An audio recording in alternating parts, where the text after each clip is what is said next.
It's time for the losers match. Either Parting or Squirtle. Well, their story ends here.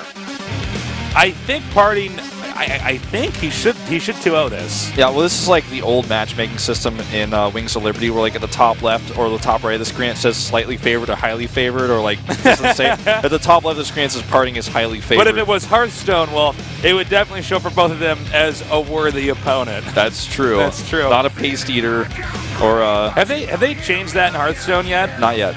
It was a big patch today, but as far as I can tell, that was not changed. Okay. I played some Hearthstone last night, but yeah, I don't know. I'm really waiting to see how that whole thing's going to work out. That, what is it, that little wheel, I guess you'd call it? Yeah. It's pretty cute, Hearthstone. A little roulette, whatever you want to call it. I don't know, what is that, like a slot machine? Whatever, anyways. We don't know, it's too late, the game's going to start here. Parting versus Squirtle. 2014 Hot 6 GSL Season 1 Round 16. Parting versus Squirtle. Yeah, what is that thing called? I don't know, man. That, in Hearthstone, when you're waiting for the game. It's called a, I don't know. It isn't a sense of roulette, but I don't think that's the appropriate term for it. Because I'm always thinking of roulette in the conventional form of the actual. Yeah. I don't know what that is called. Somebody let us know on Twitter. Yeah, it's like on the tip of my tongue. I don't know, man.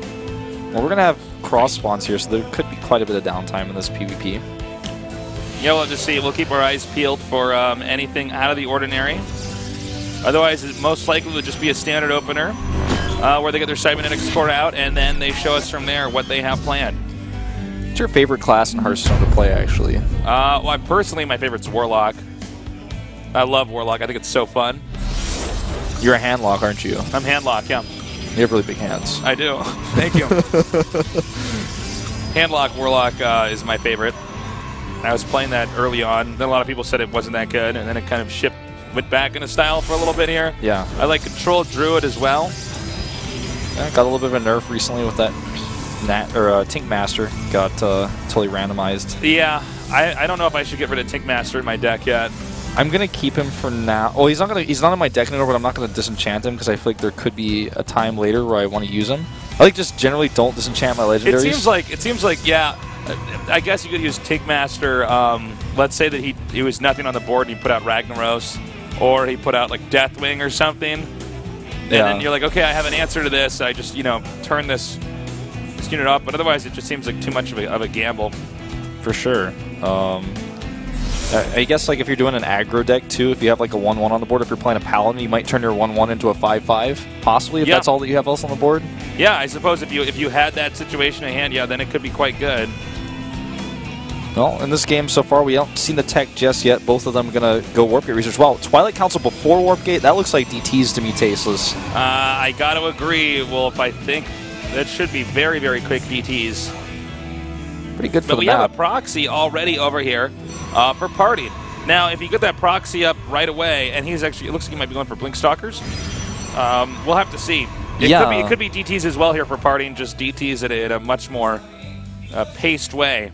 Whereas Squirtle's is a cut all corners DT rush. Yeah. Well, let's see. Squirtle's going to drop that Dark Shrine now. He goes Blink here. That's like the super fast Blink. Not expect that. Okay. It's like he's going to have Blink with like 2 Stalkers. That's how fast that Blink is.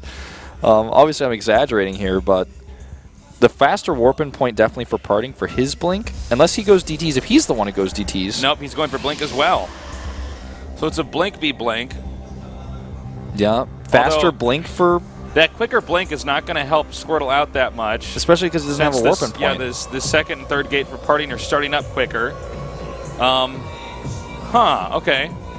I believe we have the 2 additional gates now coming in here for Squirtle, but overall, this just maths out to an advantage for Parting. Yeah. I don't want to see that production tab now. Squirtle's going to lose this probe. Not before the Paladin is dropped, but I mean, 2v1 Stalkers here. He could have tried to bully that away.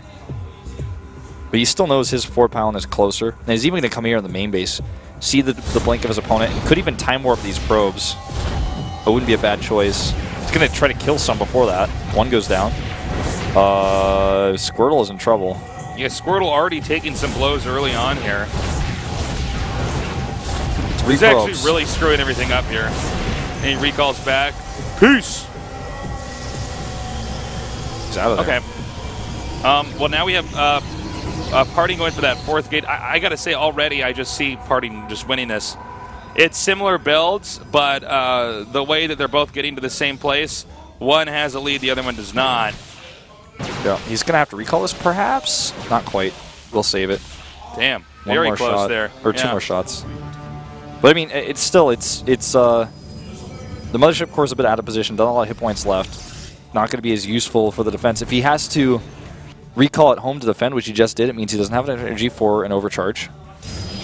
And that pylon is right outside the doorstep. And yeah, like you're going to say, he did recall at home. Okay, so he does take out this pylon over here at the bottom. He has Stalkers that have been warped in. He has to keep his army together, though.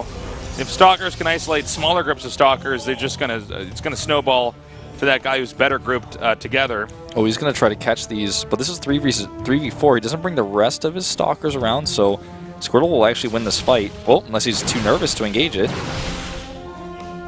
This is funny. All right, he's going to go for the counterattack. The Nexus has been canceled. Squirtle is in trouble here. He needs to make sure his force field is really good. He cannot allow this up, and he does. Mistake here by Squirtle, and this could cost him the game. Nexus Cannon, long ways away here. Loses the Mothership Core right away. Yeah, I think this is going to go directly to Parting here as he actually blunks on top of that. Yeah, these Squirrel Stalkers over here on the left of the map are totally useless. They're way out of position. On their way back home now. And, I mean, besides that, he already had the worst Stalker count, and half his Stalkers aren't even at home. How does he hold without a Mothership Core? He can't. It's like Nicely a rhetorical done question. here. Nicely done here, just doing too much damage now. His own Stalkers are coming up here to try to defend. Let's see how effective they are with that. He's just going to lose the high ground here. It looks like he will manage to push this back, but so much damage has been done. 24 to 16 right now. Yeah, and here come the rest of the Stalkers for Parting to finish this off. Traps the Stalkers with the blink. GG! We're going on to game number 2 now. Parting making that look easy. His build inherently was just better against that. Oh my god, I just hit my funny bone on the table. Oh god. Ow, I saw that happen, man. Ow. That hurt me too watching it. Oh, there's...